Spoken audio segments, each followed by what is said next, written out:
Consistency feels pointless because it works in silence. No feedback, no validation, no proof you're doing anything right.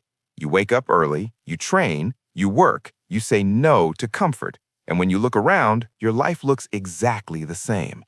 No praise, no results, no signal that this effort matters. That's where most people quit. Not because consistency doesn't work, but because it doesn't reward you immediately. Humans are wired for feedback. We need signals to keep going. Likes, numbers, compliments, progress bars. Consistency gives you none of that at the start. It asks for effort before evidence, faith before feedback, discipline before proof. You're expected to repeat actions without seeing results, to sacrifice comfort while life refuses to change. And when nothing happens, the mind fills the gap with doubt. Maybe this isn't working. Maybe I'm wasting my time. Maybe this isn't for me. Most people don't fail because they lack discipline. They fail because they misread silence as failure. But what if that silence isn't rejection? What if it's compression? What if something is changing, just not where you're looking yet? Before we go further, ask yourself this. Are you quitting because consistency doesn't work or because you can't see it working yet? And if that's the real problem, what exactly is happening during this invisible phase that breaks people? Consistency doesn't change outcomes first. It changes infrastructure. Before your life looks different, you have to become different.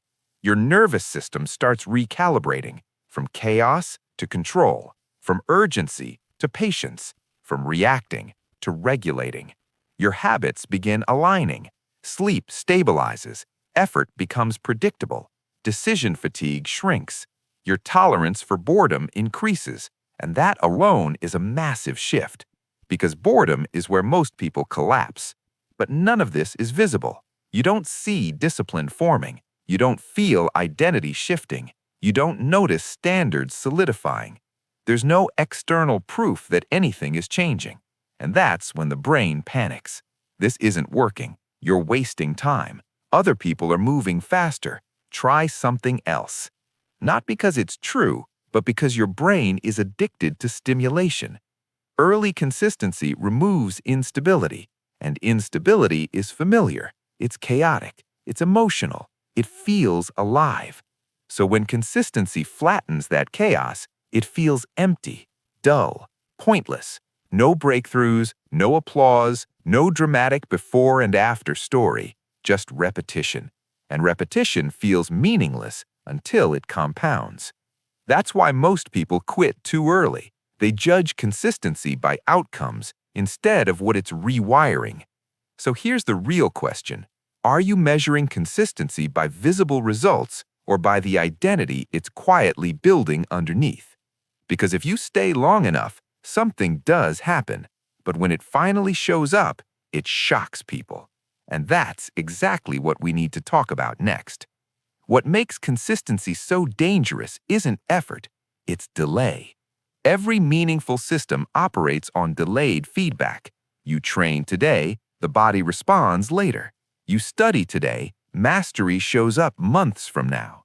You live discipline today. Respect comes after consistency is undeniable. But people don't fail because they can't work. They fail because they can't wait. They expect consistency to behave like motivation, fast, emotional, rewarding, a rush, a spike, a signal that says, yes, keep going. Consistency offers none of that. It works like interest, quiet, invisible, compounding in the background. And that silence messes with people.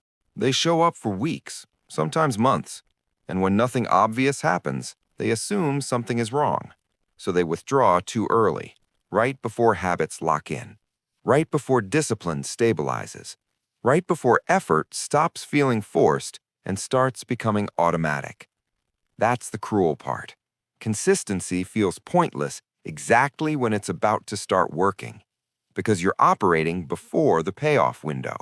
And most people aren't built to operate without reassurance. They want proof before commitment, validation before sacrifice, certainty before consistency. So ask yourself honestly, Are you quitting because nothing's happening, or because you refuse to work without being reassured? Because if delayed feedback is the real problem, then consistency isn't failing you. Your relationship with boredom, patience, and uncertainty is. And that leads to a harder truth. Why consistency actually feels heavier than hard work itself. Hard work feels intense. Consistency feels suffocating. And that difference matters. Intensity gives you an identity. It makes you feel driven, focused, serious. There's adrenaline, there's urgency, there's a story you can tell. Consistency takes all of that away. No hero moment, no crisis to rise above, no excuse to explain a bad day. Just standards. And standards remove drama. You don't get to explain yourself. You don't get to be special. You don't get emotional credit for trying. You either showed up or you didn't. That's why consistency feels heavier than effort. Effort lets you feel important. Consistency makes you ordinary until results make you undeniable. It removes personality from progress. And people don't quit because it's difficult. They quit because it's boring, quiet, exposing. Because when there's no chaos, no pressure, no intensity to hide behind, you're left alone with the truth about who you are without drama. So here's the uncomfortable question. Are you addicted to progress, or are you addicted to feeling important while chasing it? Because once consistency strips away the story, what it exposes next is even harder to face: your identity. And that's where most people truly break. Consistency feels pointless when your actions don't match your identity yet. You wake up early, but in your head, you're still not a morning person. You train, but you still see yourself as undisciplined. You work, but you still feel behind, average, unfinished. So every consistent action feels fake, forced, temporary. That gap between who you act like and who you believe you are is deeply uncomfortable.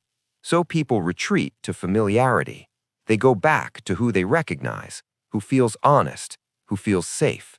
They abandon consistency, not because it's hard, but because it hasn't become them yet. Here's the mistake. Identity does not lead behavior. Behavior rewires identity. You don't become disciplined and then act disciplined. You act disciplined long enough that your self-image is forced to update. Consistency always feels pointless until your self-image catches up. That's why people quit right before the shift, right before showing up stops feeling unnatural, right before effort starts feeling aligned. So ask yourself this: are you quitting because consistency isn't working, or because it hasn't felt like you yet? Because if identity is the real friction, then the next question becomes unavoidable. Why do so many people try to build consistency while staying surrounded by environments that keep their old identity alive? Most people don't fail consistency. They leave it early. They treat it like a test, not a contract. They try it, evaluate it, judge it. Let me see if this works. Let me see how I feel. Let me see if I'm getting results. And that mindset guarantees failure. Consistency only works after it removes your option to stop. Once quitting is no longer available, the brain adapts. Habits stabilize. Effort becomes efficient. That's when progress accelerates. But people want proof before commitment. They want certainty before sacrifice. They want reassurance before repetition. And consistency refuses to work that way. It only gives proof after commitment. That's the paradox. You can't test consistency. You have to submit to it. And most people never cross that line because commitment feels like loss of freedom. So they keep restarting. New routines, new plans, new fresh starts. Always busy, never consistent. So here's the real question. Are you experimenting with consistency, or are you willing to live under it? Because once consistency removes your exit, it exposes something even more uncomfortable. What happens to the people who never commit at all? And that's where this really leads next. One day, something shifts, not externally, internally. Showing up feels normal. Skipping feels wrong. Standards feel automatic. You stop debating, stop negotiating, stop needing motivation. Consistency stops feeling pointless, not because results explode overnight, but because effort stops draining you. You're no longer forcing yourself. You're no longer fighting your habits. You're no longer relying on discipline as a personality trait. It becomes default. That moment only comes after long periods of invisible discipline. Weeks where nothing changed, months where progress felt slow, days where quitting would have felt logical. And most people never reach this point because they quit while consistency still feels foreign. They walk away right before effort becomes identity, right before habits become automatic, right before consistency becomes effortless. That's the tragedy. The hardest phase is temporary, but quitting makes it permanent. So ask yourself honestly, how many times have you walked away right before consistency would have locked in? And if that pattern keeps repeating, there's only one final decision that really matters. Are you willing to stay long enough for consistency to stop feeling pointless, even when every part of you wants to quit? Consistency will always feel pointless before it feels powerful. That's the price of compounding. Nothing dramatic happens early. No signal, no reward, no confirmation you're on the right path. Just silence. And you have two options: endure that silence or keep restarting forever. That's why asking when will this work is the exit. The moment you need reassurance, you're already looking for permission to stop. The better question is harder. Am I willing to stay consistent without validation, without feedback, without anyone telling me this matters? Because the people you admire weren't rewarded early. They didn't feel special at the start. They didn't see progress immediately. They just stayed long enough for effort to stop feeling pointless. And that's the line most people never cross. So before you leave, be honest. If any part of this made you uncomfortable, if it exposed a pattern you've been avoiding, put it in the comments. Where have you been quitting too early? Not for motivation, for accountability. And if you want more of this, not hype, not noise, but explanations that actually change behavior, stay here. Share this with someone who keeps restarting, and subscribe not because it feels good, but because you're ready to stay long enough for consistency to finally work.